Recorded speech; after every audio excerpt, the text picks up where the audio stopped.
जी बेटा, अस्सलाम वालेकुम। वालेकुम सलाम सर, क्या हाल है? आवाज आ रही है मेरी बेटा सबको?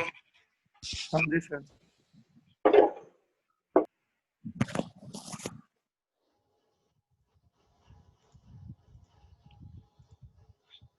जी बेटा, आपको मेरी आवाज आ रही है जी? सबको मुझे चैट में रिस्पॉन्ड कर दें। माइक मैंने म्यूट किए हैं जरा थोड़ी देर के लिए, तो हम लोग इसको अनम्यूट कर लेंगे जब हमें इसकी जरूरत होगी। होप्स हो गया आप सब लोग माशाल्लाह ठीक होंगे इंशाल्लाह ताला। आवाज भी आ रही है मोस्टली स्टूडेंट्स को। बेटा कोई क्वेश्चन है लास्ट लेक्चर में से तो पूछ लें। लास्ट लेक्चर में हमने सीपीयू स्केड्यूलर के बारे में डिस्कस किया था कि वो क्या होता है। कुछ हमने स्केड्यूलिंग क्राइटेरिया के बारे में डिस्कस किया था, डिस्पैचर के बारे में डिस्कस किया था, प्रीएम्प्टिव और नॉन प्रीएम्प्टिव स्केड्यूलिंग क्या होती है, रेस कंडीशन के बारे में मैंने आपको बताया रेस कंडीशन क्या होती है, तो डिस्पैच लेटेंसी किसको कहते हैं। ये सारी बातें हम लोगों ने डिस्कस की थी लास्ट क्लास में। तो होप्स हो कि आप लोगों को क्लियर होगा। अगर किसी को कोई क्वेश्चन है तो बेटा शाबाश पूछ लें।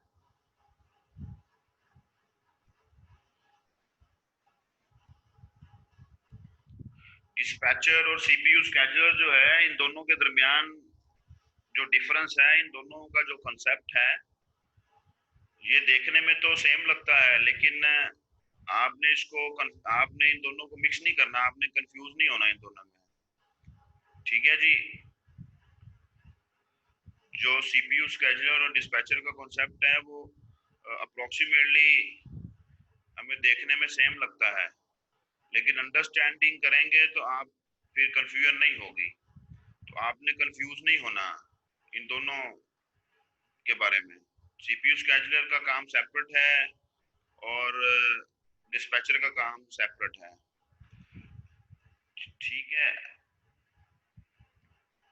प्रीएम्प्टिव और नॉन प्रीएम्प्टिव के बारे में हमने डिस्कस किया था। प्रीएम्पशन क्या होती है, तो प्रीएम्पशन को अगर हम लोगों ने अंडरस्टैंड करना है तो इजीली हम उसको यूं कहते हैं जी कि एक अंडर एग्जीक्यूशन प्रोसेस को छोड़ना और किसी नए प्रोसेस को स्टार्ट करने को प्रीएम्पशन कहते हैं। तो हम लोगों ने लास्ट टाइम देखा था कि ये जो सीपीयू स्केड्यूलिंग है, इसके लिए चार सिचुएशंस हैं। चार सिचुएशंस हैं, 1 2 3 4। 1 और 4 जो है, इसके लिए हमारे पास कोई चॉइस नहीं है, लेकिन जो सिचुएशन नंबर 2 एंड 3 है उसके लिए हमारे पास जो है वो चॉइस होती है।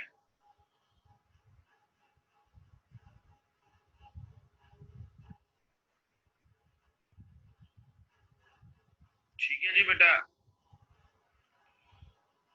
ये स्टूडेंट्स बाकी क्लासेस में इस तरह अटेंडेंस मार्क करते होंगे, इसलिए ये आज अटेंडेंस मार्क कर रहे हैं।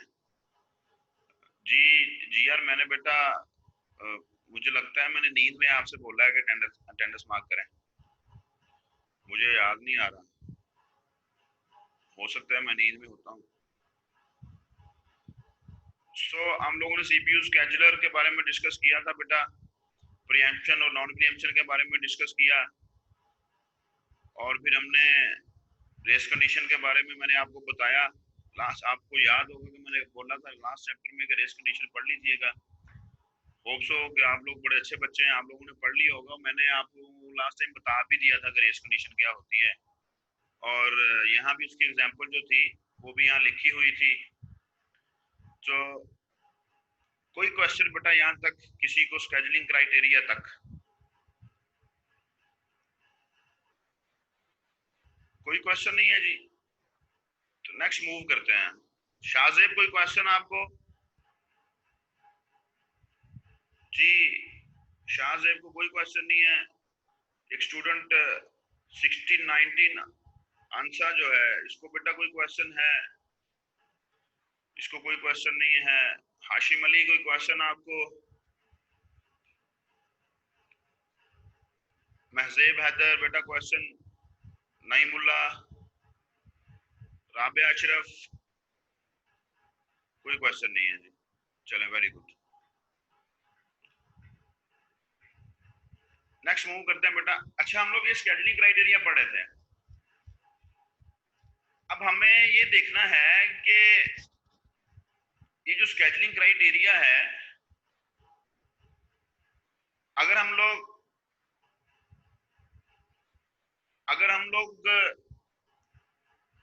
इस स्केड्यूलिंग क्राइटेरिया को इंप्लीमेंट करें, जो कि जरूरी भी है इंप्लीमेंट करना, तो फिर हमें इसको डिस्कस करना पड़ेगा, एनालाइज करना पड़ेगा कि अगर मैं किसी एल्गोरिथम को यूज करने जा रहा हूं, if there are multiple algorithms, CPU के एल्गोरिथम जो है, सीपीयू स्केड्यूलिंग के एल्गोरिथम जो है, if there are multiple CPU scheduling algorithms या there are different CPU scheduling techniques, तो मैंने कौन सी टेक्निक को यूज करना है? अगर मैं कहता हूँ ये 4 टेक्निक्स हैं, तो मैंने उन 4 टेक्निक्स में से किसको यूज करना है, ये मुझे एनालाइज करना पड़ेगा। ये मुझे क्या एनालाइज करना पड़ेगा? मुझे एनालाइज करना पड़ेगा कि अगर मैं टेक्निक नंबर 1 को यूज करता हूं तो उसकी सीपीयू यूटिलाइजेशन कैसी है। तो हम लोग उस टेक्निक को यूज करेंगे जिसकी सीपीयू यूटिलाइजेशन चारों में से ज्यादा होगी। मैक्सिमम सीपीयू यूटिलाइजेशन हमें जो एल्गोरिथम प्रोवाइड करेगा, हम लोग उस एल्गोरिथम की तरफ मूव करेंगे। थ्रूपुट हम देखेंगे कि इन चारों में से आउटपुट किसकी ज्यादा आती है, कि कौन सा एल्गोरिथम ऐसा है जिसकी आउटपुट जो है वो सबसे ज्यादा है। तो हम लोगों ने लास्ट टाइम कहा था कि डेफिनेटली अगर एक प्रोसेस, एक एल्गोरिथम है, अगर उसकी सीपीयू यूटिलाइजेशन मैक्सिमम है ना, सीपीयू यूटिलाइजेशन बहुत ज्यादा है, तो शायद उसकी आउटपुट ऑटोमेटिकली हमारे पास ज्यादा होगी। क्योंकि अगर वो ज्यादा काम एक वक्त में एग्जीक्यूट कर रहा है, ज्यादा टास्क के ऊपर एक वक्त में काम करता है, तो डेफिनेटली वो हमारे पास जो है आउटपुट भी ज्यादा दे रहा है एक टाइम में। टर्न अराउंड टाइम, अगर मैं एक टेक्निक को यूज करना जा रहा हूं तो टर्न अराउंड टाइम कैसा होना चाहिए? टर्न अराउंड टाइम उसका मिनिमम होना चाहिए या मैक्सिमम होना चाहिए? तो मेरी कोशिश होगी कि मैं ऐसे एल्गोरिथम को यूज करूं जिसका टर्न अराउंड टाइम मिनिमम हो। क्योंकि टर्न अराउंड टाइम के बारे में हमने कहा कि टर्न अराउंड टाइम ऐसा टाइम होता है जो कि एक प्रोसेस को स्टार्ट से लेके एग्जीक्यूशन तक जितना भी टाइम लगता है उस सारे को टर्न अराउंड टाइम कहते हैं। टर्न अराउंड टाइम हमने लास्ट टाइम डिस्कस किया था, ऐसा टाइम होता है कि प्रोसेस की सबमिशन से लेके प्रोसेस की टर्मिनेशन तक जितना भी टाइम होता है उसको टर्न अराउंड टाइम कहते हैं। तो अगर हम लोग एक एल्गोरिथम यूज करने जा रहे हैं तो हमारी कोशिश होगी कि हम एक ऐसे एल्गोरिथम को यूज करें जिसका टर्न अराउंड टाइम जो है वो कम हो। अगर डेफिनेटली आप लोग इसको फॉलो कर रहे होंगे मेरे ख्याल से, कि अगर टर्न अराउंड टाइम कम होगा तो डेफिनेटली स्पीड के साथ काम हो रहा है।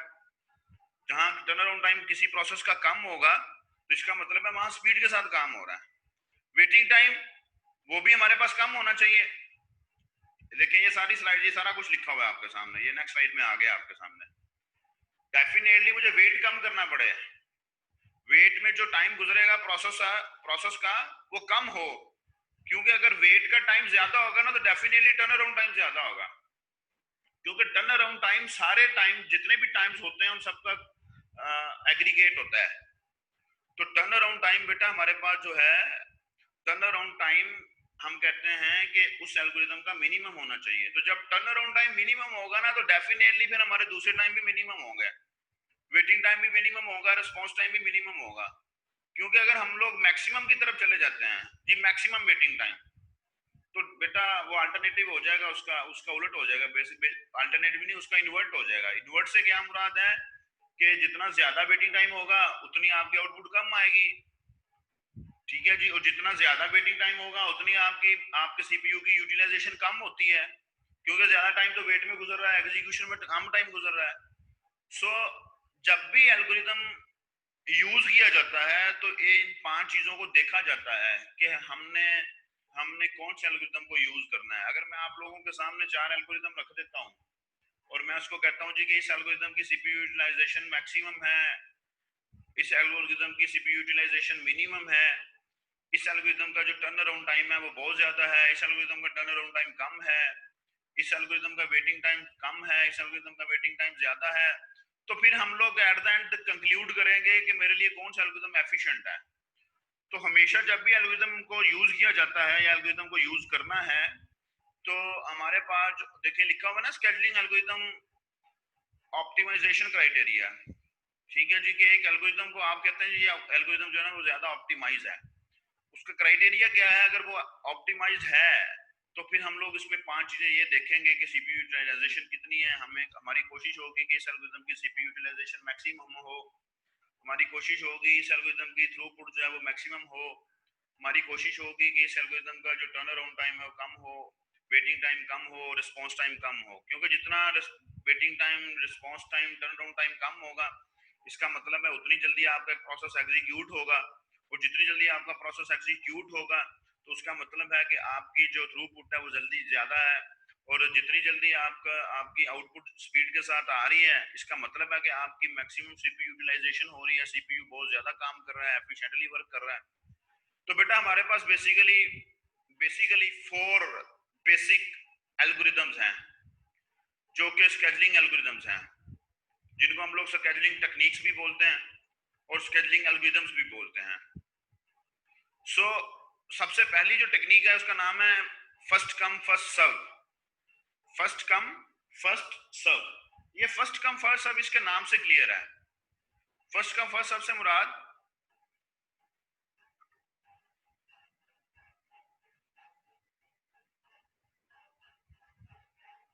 जैसे हमारा क्यू होता है, क्यू के अंदर हम लोग अगर उसके अंदर फीफो को इंप्लीमेंट करते हैं, फर्स्ट इन फर्स्ट आउट को, तो हम लोग कहते हैं जी लाइन में हम लोग जो जो लाइन में सबसे पहले लग जाएगा उसको एग्जीक्यूट किया जाएगा, जी जो पहले आएगा उसको पहले एग्जीक्यूट किया जाएगा।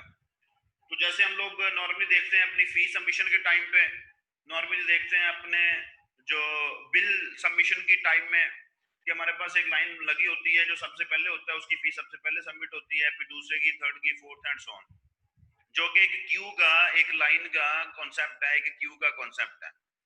तो फर्स्ट कम फर्स्ट सर्व की फॉर्म में क्या होता है बेटा, कि फर्स्ट कम फर्स्ट सर्व की फॉर्म में आपके पास सबसे पहले वो प्रोसेस एग्जीक्यूट होता है जो सबसे पहले सबमिट हुआ है, जो सबसे पहले सबमिट हुआ है।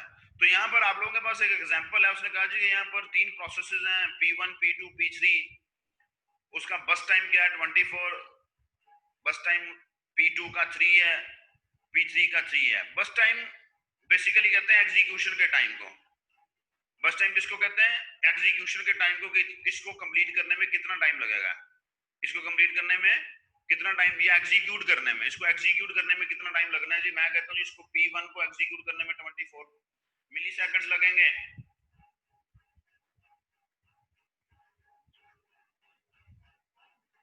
P2 को कंप्लीट करने में 3 मिली सेकंड्स लगेंगे, P3 को कंप्लीट करने में भी 3 मिली सेकंड लगेंगे। अब ये जो टेबल है, ये जो टेबल आपको नजर आ रहा है, ये जो टेबल नजर आ रहा है, ये टेबल मुझे ये शो कर रहा है कि P1 सबसे पहले रिसीव सबमिट हुआ था, P2 उसके बाद सबमिट हुआ था, P3 उसके बाद सबमिट हुआ था। इसका मतलब है P1 सबसे पहले आया, उसके बाद P2 आया, उसके बाद P3 आया। तो गैंट चार्ट ड्रा करना है। गैंट चार्ट बेसिकली क्या होता है? गैंट चार्ट आप लोगों ने पढ़ा भी होगा, शायद आप लोग किसी दूसरी क्लास में भी देखा हो। गैंट चार्ट बेसिकली ग्राफिकली आपकी जो प्रोग्रेस होती है ना काम की, उसको डिस्प्ले, उसको शो करता है, कि एक चार्ट बना लिया जाता है graphically, that shows the progress, कि कितना काम हो रहा है, क्या हो रहा है, and so on. Just like अगर मैं आपसे कहता हूं जी कि आपको एक प्रोजेक्ट दे दिया जाता है और आपसे कहा जाता है भाई कि आपने जो है ना इसका गैंट चार्ट ड्रा करके लेके आना है अपने प्रोजेक्ट का, तो आप लोग गैंट चार्ट ड्रा करके लेके आएंगे, तो आप बताएंगे जी कि पहले वीक के अंदर इतना काम हो जाएगा, दूसरे वीक के अंदर मैं इतना काम कर लूंगा, थर्ड वीक में मेरा इतना काम हो जाएगा, और आफ्टर 6 वीक जो है आप एक प्रोग्रेस की फॉर्म में, चार्ट की फॉर्म में बना के लेके आएंगे, तो आप उसमें शो करेंगे कि जी 6 वीक में मेरा जो प्रोजेक्ट होगा वो कंप्लीट हो जाएगा, और आप ग्राफिकली बताएंगे कि पहले वीक में ये काम होगा, इतना काम हो जाएगा, थर्ड वीक में इतना काम हो जाएगा, एंड सो ऑन। तो गैंट चार्ट ड्रा करते हैं बेटा ग्राफिकली अपनी प्रोग्रेस को देखने के लिए। तो यहाँ पर हम लोग क्योंकि बुक को देख रहे हैं, पढ़ रहे हैं, तो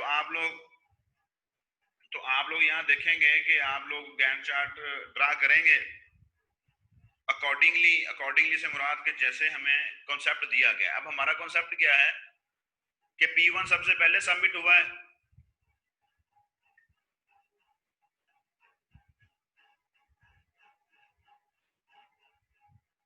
P1 सबसे पहले एग्जीक्यूट होगा। अब आप देख रहे हैं इस गैंट चार्ट में कि 24 मिली सेकेंड्स P1 एग्जीक्यूट हुआ, उसके बाद P2 एग्जीक्यूट हुआ, उसके बाद P3 एग्जीक्यूट हुआ। वेरी सिंपल, कोई मुश्किल नहीं है। अब हमें वेटिंग टाइम फाइंड आउट करना है। P1 का वेटिंग टाइम जो है वो हमारे पास कितना है जी, 0। P2 का वेटिंग टाइम क्या है, 24। अब P2 का वेटिंग टाइम 24 क्यों है? क्योंकि P2 जो है, इधर देखें टेबल के अंदर, P2 है तो 3 मिली सेकेंड्स का, लेकिन वो अंडर एग्जीक्यूशन आने में उसको 24 मिली सेकेंड्स लगे। उसको P2 को 24 मिली सेकेंड्स वेट करना पड़ा, फिर वो आगे अंडर एग्जीक्यूशन आया। P3 का जो हमारे पास वेटिंग टाइम है वो हमारे पास 27 मिली सेकेंड्स है। क्यों? क्योंकि उसको 27 मिली सेकेंड्स वेट करना पड़ा जब वो स्टार्ट हुआ एग्जीक्यूट होने में। अब यहाँ पर आपका क्वेश्चन होगा कि हमें कैसे पता चला कि P2 का 24 ही है, P3 का 27 है? तो ये भी तो हो सकता था P2 का वेट जो है, P2 जो है वो उसका वेटिंग टाइम जो है वो 12 सेकंड्स हो, 12 मिली सेकंड्स हो, P3 का जो वेटिंग टाइम है वो 1 मिली सेकंड हो। लेकिन हमें यहाँ पर कैसे पता चला कि P2 का जो वेटिंग टाइम है वो 24 ही है, P3 का वेटिंग टाइम जो है वो 27 है? हो सकता है आप लोग इनको देखते हुए आइडिया कर रहे हैं कि 24 27 जो है वो वेट्स हैं P2 और P3 के। ये बेटा P2 और P3 का वेट जो है हमारे पास 24 और 27 इसलिए है कि फर्स्ट कम फर्स्ट सर्व के अंदर अराइवल टाइम जो होता है ना, कि एक प्रोसेस कब पहुंचा था, एक प्रोसेस कब सबमिट हुआ था, एक प्रोसेस कब क्रिएट हुआ था, ये कह लें। अराइवल टाइम कंसीडर नहीं होता। फर्स्ट कम फर्स्ट सर्व के अंदर आपने याद रखना है कि अराइवल टाइम कंसीडर नहीं होता। जस्ट लाइक अगर मैं कहूं जी कि हम लोग यहाँ पर लिख लेते हैं, अगर अराइवल टाइम को कंसीडर कर ले, मैं कहता हूँ ये मेरा अराइवल टाइम है, A फॉर अराइवल जो है ना, वो पूरे 12 बजे मेरा P1 आया था, 12:12 में मेरे पास P2 आया था, 12 बज के जो है जी वो 25 सेकंड पे आप लोग या मिनट पे मेरे पास P3 आया था। अब अगर अराइवल टाइम हम लोग ये कंसीडर कर लें तो फिर आपका जो P2 है ना उसका वेटिंग टाइम 12 बनेगा, क्योंकि वो आया ही 12 मिली सेकंड पे था, या हम मिनट्स की बात कर लेते हैं, वो आया ही 12 मिनट पर था। अब 12 से लेके 24 तक उसने वेट किया है ना, कि नहीं ऐसा है या नहीं है, मुझे रिस्पॉन्ड करें। और अगर P3 का हम लोग वेट फाइंड आउट करेंगे तो P3 तो आया ही तो 25 मिनट पर था, 25 मिनट पर वो आया है, 27 मिनट पर वो एग्जीक्यूट होना शुरू हो गया। इसका मतलब है कि उसने सिर्फ 2 मिनट्स वेट किया, उसने सिर्फ 2 मिनट्स वेट किया। सो यहां पर हमारे पास फर्स्ट कम फर्स्ट सर्व के अंदर अराइवल टाइम कंसीडर ही नहीं होता। जब अराइवल टाइम कंसीडर नहीं होता ना बेटा, तो फिर अजम्पशन ये होती है, फिर अजम्पशन जब अराइवल टाइम कंसीडर नहीं होता तो बेटा फिर अजम्पशन ये होती है कि हमारे पास सारे प्रोसेस जो है वो शुरू में ही आगे थे, सेम टाइम पर आगे थे, मतलब कि 12 बजे सारे प्रोसेस आगे थे और वो क्यू में पड़े हैं।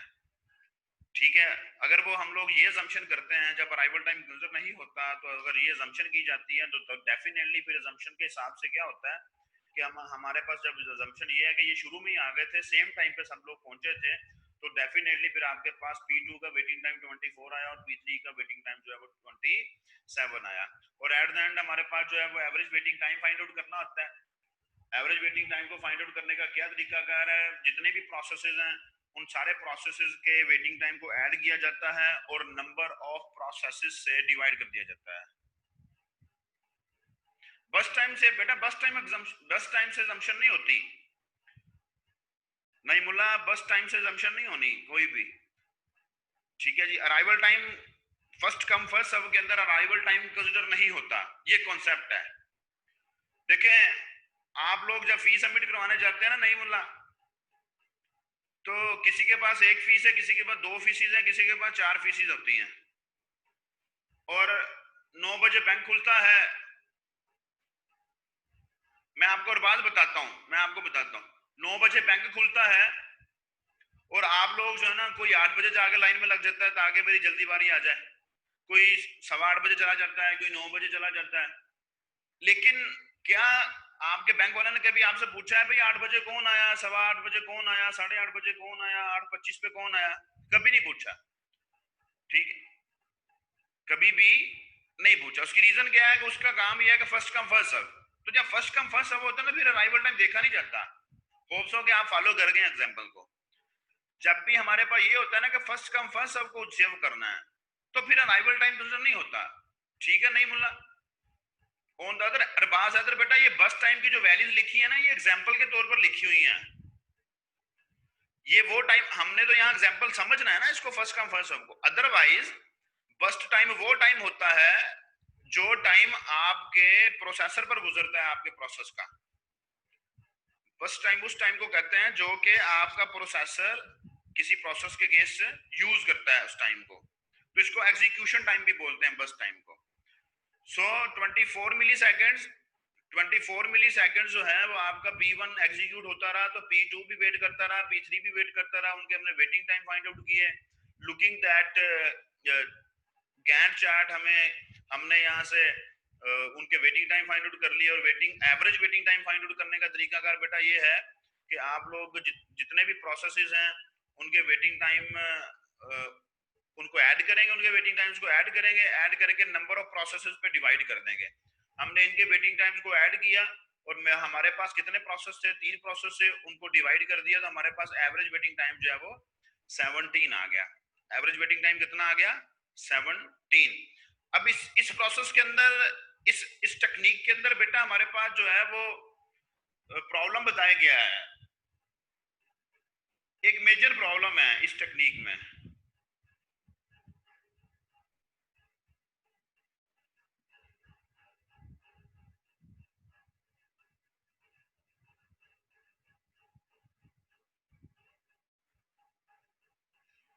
जी प्रॉब्लम बताएं बेटा इस टेक्निक में क्या है?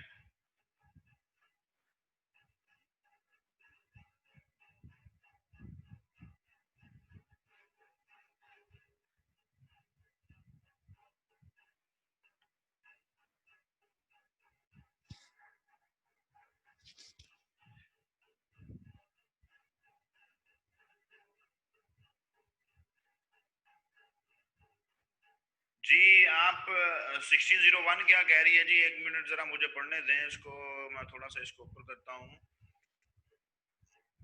अराइवल टाइम में बस टाइम प्लस कर दें और फिनिश टाइम को माइनस कर दें तो वेटिंग टाइम पता चल जाएगा। अभी इसके लिए जी आप सही कह रही हैं जी लुबना, लेकिन बेटा अभी हमारे पास तो यहाँ पर हम लोग सिंपल ये कह रहे हैं कि सारे प्रोसेस सेम टाइम पर आए हैं। जब सारे प्रोसेस सेम टाइम पर आए हैं तो यहाँ से वेट शुरू हो गया था P2 का, और यहीं से वेट शुरू हो गया था P3 का। P1 तो एग्जीक्यूशन में आ गया ना।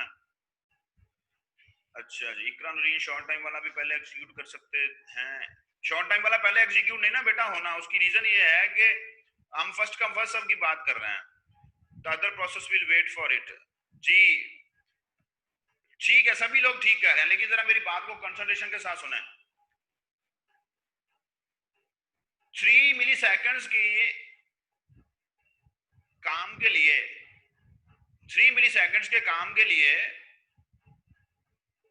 P2 को 24 मिली सेकेंड्स वेट करना पड़ रहा है। एक छोटे से काम के लिए काम इतना टाइम प्रोसेसिंग में नहीं लग रहा जितना टाइम वेटिंग में चला गया। ये एक मेजर प्रॉब्लम है। यहां देखें कि P3 का जो प्रोसेसिंग टाइम है या जो टाइम उसको एग्जीक्यूट करने में लगना है वो तो सिर्फ 3 मिली सेकेंड्स है, लेकिन वेटिंग टाइम बहुत ज्यादा है, वेटिंग टाइम बहुत ज्यादा है। ये एक मेजर प्रॉब्लम था कि क्यों ना हम लोग कोई ऐसा काम करें कि छोटे प्रोसेसेस को पहले से एग्जीक्यूट कर लें और बड़ा जो प्रोसेस है उसको बाद में एग्जीक्यूट करें। तो इस मेजर प्रॉब्लम को सॉल्व करने के लिए, ये जो मेजर प्रॉब्लम था जिसके अंदर हमारे पास था कि छोटे से टाइम के लिए, एक शॉर्ट प्रोसेस के टाइम के लिए, एक शॉर्ट प्रोसेस को एग्जीक्यूट करने के लिए हमें एक लेंथी टाइम वेट करना पड़ा है, लॉन्ग टाइम वेट करना पड़ा है। लेंथी टाइम नहीं, लॉन्ग टाइम। इस प्रॉब्लम को सॉल्व करने के लिए फिर हमारे पास एक नई टेक्निक इंट्रोड्यूस करवाई जाती है बेटा, जिसका नाम है शॉर्टेस्ट जॉब फर्स्ट, SJF बोलते हैं उसको, शॉर्टेस्ट जॉब फर्स्ट। अब ये first come first serve scheduling की यहाँ पर उसने एक और चलें एक और एग्जांपल कोड की हुई है, इसको देख लें, इसको देख लें। ये बात देखें यहाँ पर, suppose that the processes arrive in the order. मैंने आपको यहाँ पर शुरू में बताया था कि ये किस ऑर्डर में अराइव करते हैं, कौन सा प्रोसेस कब अराइव होता है, उसकी बेस के ऊपर होना है। यहाँ तो सीक्वेंस में लिखा हुआ था ना 1 2 3, लेकिन यहाँ पर देखो उसने क्या किया है हमारे पास, यहाँ पर उसने P2 को पहले पहुंचाया, P3 को बाद में पहुंचाया और P1 को बाद में पहुंचाया।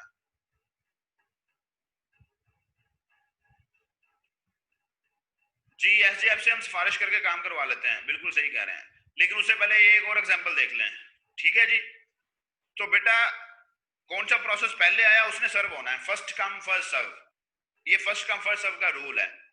अब उसके अंदर हमारे पास गैंट चार्ट में क्या है, पहले P2 एग्जीक्यूट हो रहा है, फिर P3 एग्जीक्यूट हो रहा है, P1 एग्जीक्यूट हो रहा है, ठीक है। वेटिंग टाइम देखें P1 का कितना है, P1 का 6 मिली सेकेंड, क्योंकि 6 से P1 स्टार्ट हो गया था। P2 का वेटिंग टाइम कितना है, 0। P3 का वेटिंग टाइम कितना है, 3। तो इन तीनों को ऐड करके 3 से डिवाइड करेंगे तो हमारे पास जो है वो एवरेज वेटिंग टाइम 3 आ जाएगा। तो ये केस वो कहता है जी कि बेटर है प्रीवियस केस से, लेकिन ये हम लोग नहीं कर सकते। ये तो सिस्टम के अंदर ही है ना कि प्रोसेस कब क्रिएट होता है, कौन सा प्रोसेस पहले क्रिएट होता है, कौन सा प्रोसेस बाद में क्रिएट होता है। आप पहले माइक्रोसॉफ्ट वर्ड ओपन करते हैं, फिर आप लोग गूगल क्रोम ओपन करते हैं, फिर आप लोग इंटरनेट डाउनलोड मैनेजर ओपन करते हैं, फिर आप लोग कोई और प्रोसेस ओपन कर लेते हैं।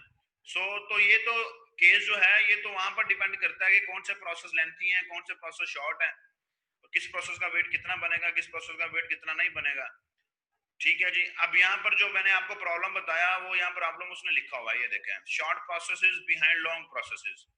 जो इफेक्ट हो रहा है यहाँ पर हमारे पास जो है इसके अंदर वो ये था कि शॉर्ट प्रोसेस है, 3-3 सेकंड्स के मिली सेकंड्स के प्रोसेस हैं और बेचारों को 24 मिली सेकंड वेट करना पड़ रहा है।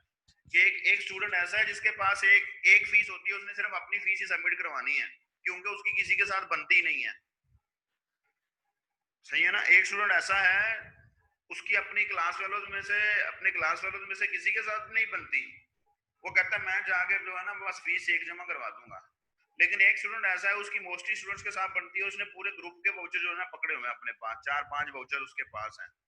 अब वो एक फीस सबमिट करवाने वाले को कितना टाइम वेट करना पड़ रहा है, लड़ाई हो जाती है ना वहां पर कि नहीं होती कि यार मैंने एक फीस जमा करवानी है, आप 4 फीस लेके खड़े हो। और समटाइम बैंक वाला जो है वो भी थोड़ा सा चालाक होता है, थोड़ी सी एफिशिएंसी दिखाता है। और एफिशिएंसी क्या दिखाता है, वो 4-5 फीसेस वाला बेचारा 8 बजे से आगे लगा होता है लाइन में, उसको कहता है चलो भाई तुम्हारे पास ज्यादा फीसेस हैं, तुम बाद में जमा कराना, पीछे हो जाओ, लाइन से निकल जाओ। होता है बेटा ऐसा या नहीं होता।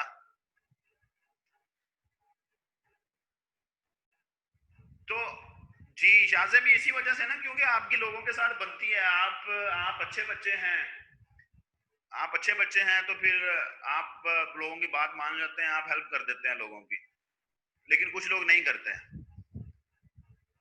तो इस केस के अंदर फिर क्या होता है हमारे पास कि छोटे से काम के लिए एक फीस जमा करवाने के लिए मुझे जो है तकरीबन 10 मिनट वेट करना पड़ा, मेरा काम सिर्फ 2 मिनट का है। 5 फीस जमा करवाने वाले को 10-15 मिनट लग जाते हैं, और बैंक वाले जिस स्पीड के साथ लगे होते हैं उन्होंने एक फीस 22 से जमा करनी होती है, एक फीस अंदर से जमा करनी होती है, माशाल्लाह। तो इस तरह के केस में होता क्या है कि छोटा काम है, उस काम 2 मिनट का है, वेट जो है वो तकरीबन 1 घंटे का बन जाता है। इस प्रॉब्लम से बचने के लिए ये फिजिकली तो मैनेज कर लेते हैं हम लोग, कोई ना कोई बात सुना के, कोई किसी न किसी की हेल्प करके या किसी से हेल्प लेके या किसी की हेल्प लेके या किसी की हेल्प करके हम लोग काम कर लेते हैं। लेकिन सिस्टम के अंदर ये मैनेज करना थोड़ा सा मुश्किल हो जाता है। सिस्टम के अंदर मैनेज करना मुश्किल कैसे हो जाता है कि सिस्टम के अंदर तो प्रोसेसेस क्रिएट हो रहे हैं, जो फर्स्ट कम फर्स्ट सर्व अगर आप लोग यूज कर रहे हैं तो जो प्रोसेस पहले आएगा वो एक्सिक्यूट कर लिया जाएगा। अब कौन सा प्रोसेस शॉर्ट है, कौन सा प्रोसेस लेंथी है, ये नहीं देखा जाता। लेकिन अगर आप लोग देखना चाहते हैं तो फिर आपको शॉर्टेस्ट जॉब फर्स्ट जो है वो एल्गोरिथम यूज करना पड़ता है, शॉर्टेस्ट जॉब फर्स्ट वाला एल्गोरिथम यूज करना पड़ता है। वो शॉर्टर जो फर्स्ट वाला जब आप एल्गोरिथम यूज करेंगे बेटा, तो फिर आप लोग देखेंगे कि हमारे पास जो है ये 3 प्रोसेसेस आते हैं। तो इन 3 प्रोसेस में से जो प्रोसेस शॉर्ट होता है उसको पहले एग्जीक्यूट किया जाएगा, वो देख लेते हैं हम लोग। ये शॉर्टर जो फर्स्ट आ गया जी,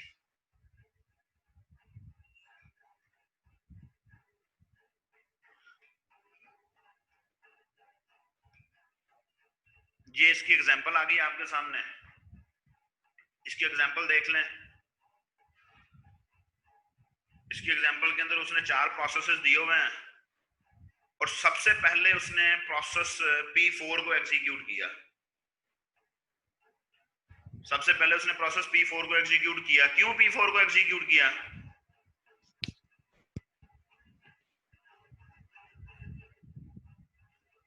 P4 को क्यों एग्जीक्यूट किया उसने?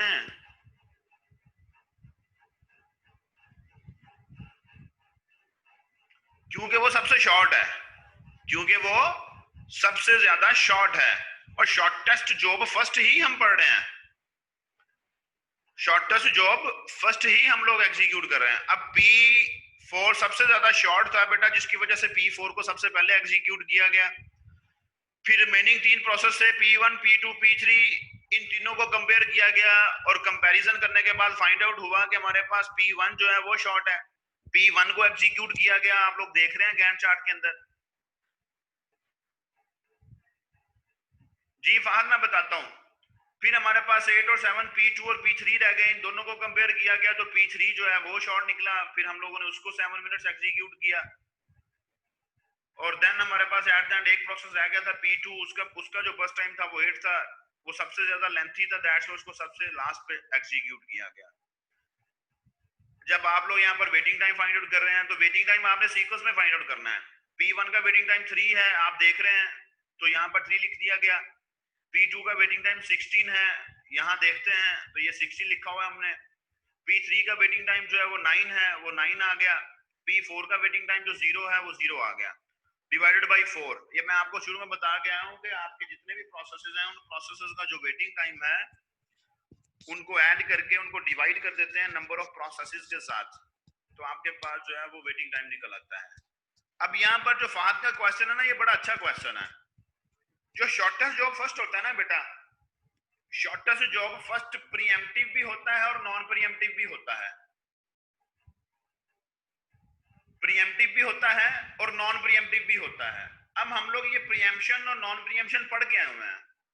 अगर हम लोग इसके अंदर देखें, यहां हमने कोई भी प्रीएम्पशन नहीं की, इस गैंट चार्ट के अंदर हमने कहीं भी प्रीएम्पशन नहीं की। प्रीएम्पशन तब होती अगर मैं P1 को यहीं छोड़ देता और कोई दूसरा प्रोसेस स्टार्ट कर देता, क्योंकि प्रीएम्पशन से मतलब है कि आप लोग एक प्रोसेस को छोड़ रहे हैं किसी एक पोजीशन पे और उसको स्टार्ट कर रहे हैं। देखें, प्रीएम्पशन के लिए अराइवल टाइम का होना बहुत लाजमी है। अगर आपने प्रीएम्पशन नहीं करनी तो अराइवल टाइम की जरूरत ही नहीं है।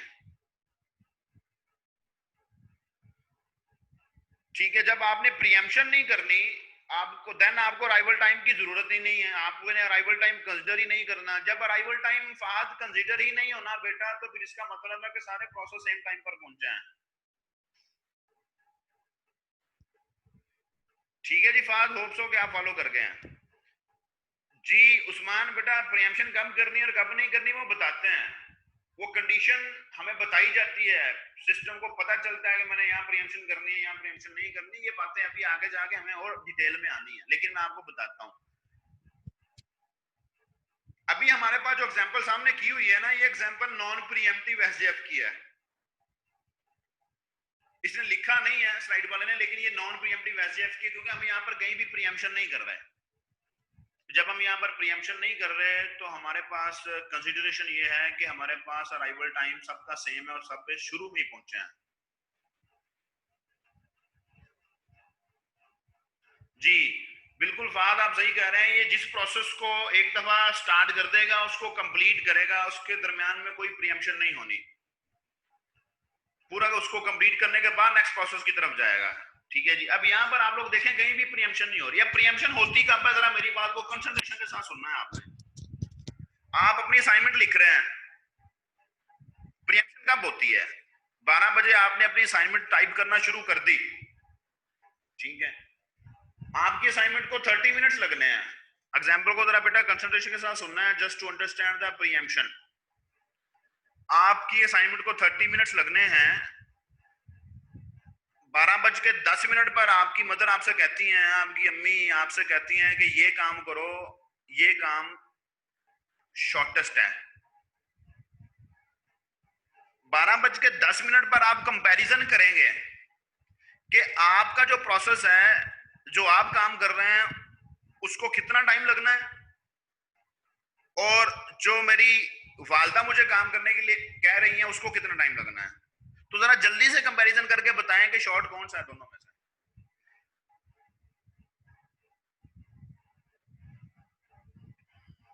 आपकी असाइनमेंट को 30 मिनट्स लगने हैं और आपकी मदर आपको जो काम दे रही हैं वो तकरीबन 18 मिनट्स का है। 12:10 पर आप लोगों के पास आपकी मदर ने आपको काम बोला। जी फात, वो शॉर्ट क्यों है? आपकी मदर ने जो आपसे काम बोला वो शॉर्ट क्यों है?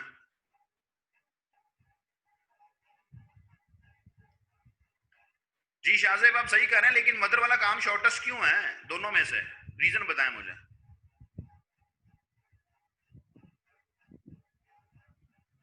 दो मिनट का डिफरेंस है। आपका जो काम है वो तो 30 मिनट्स का नहीं है, और आपकी मदर ने जो काम दिया वो 18 मिनट्स का है।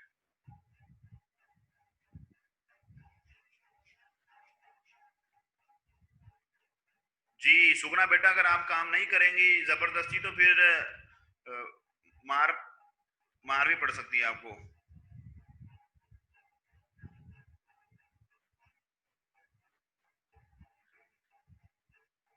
वेरी गुड, वेरी गुड, बिल्कुल सही कह रहे हैं, बिल्कुल सही कह रहे हैं जी, बिल्कुल आप लोग सही कह रहे हैं।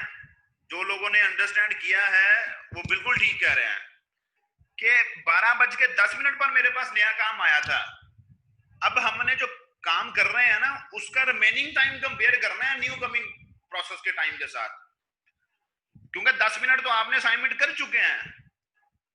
अब आपका रिमेनिंग टाइम रहता है 20 मिनट्स, और जो नया काम मुझे मिल रहा है वो 18 मिनट्स का है। तो हम लोग 20 और 18 को जब कंपेयर करते हैं, तो जब हम लोग 20 और 18 को कंपेयर करेंगे तो हमारे पास फाइंड आउट ये हुआ कि 18 मिनट वाला काम जो है ना वो शॉर्टेस्ट है। फिर हमने क्या किया, फिर हमने 12:10 पर अपनी असाइनमेंट को लिखना छोड़ा और अपना दूसरा काम स्टार्ट कर दिया। अब देखें, आपने अंडर एग्जीक्यूशन प्रोसेस को छोड़ा है, आपने पहले प्रोसेस को अंडर एग्जीक्यूशन छोड़ा है। जब आप अपने किसी प्रोसेस को अंडर एग्जीक्यूशन छोड़ के दूसरे प्रोसेस की तरफ मूव करते हैं तो बेटा आप प्रीएम्पशन करते हैं, ठीक है जी। वो आगे जाके उसकी एग्जांपल आएगी, अगर नहीं आएगी स्लाइड्स के अंदर तो हम लोग उसको खुद से कर लेंगे। तो बहुत अच्छी बात है, आप लोगों ने मोस्टली स्टूडेंट्स ने बहुत अच्छा फॉलो किया, जिसके अंदर शाहजेब है, वकास है, उस्मान है, और अंसा है, फहद है, राबिया अशरफ है। सुगरा जबरदस्ती समझी है, वैसे वो समझ नहीं रही थी, तो शुमैला फातिमा है, एंड सो ऑन। तो हमारे पास बेटा बेसिकली क्या है कि जी आपको भी समझ आ रही है, बिल्कुल सही कह, मैं सबको समझ आ रही है, मुझे पता है सबको समझ आ रही है। और मीटिंग का टाइम जो है हमारे पास 1 मिनट रह गया है, इसको यही एंड करते हैं। नेक्स्ट बाकी इंशाल्लाह हम लोग नेक्स्ट क्लास में चलेंगे। कोई क्वेश्चन होगा तो मुझे ग्रुप में पूछ लें, मैं आपको वहां पर रिस्पॉन्ड कर देता हूँ, क्योंकि अब टाइम खत्म होने लगा है, लास्ट मिनट है, तो मुझे इसको 40 मिनट्स पूरे होने से पहले बंद करना है। अपना ख्याल रखिएगा बेटा, अपने पेरेंट्स का ख्याल रखिएगा। इंशाल्लाह ताला आपके साथ ट्यूसडे को मुलाकात होगी। अल्लाह हाफिज़।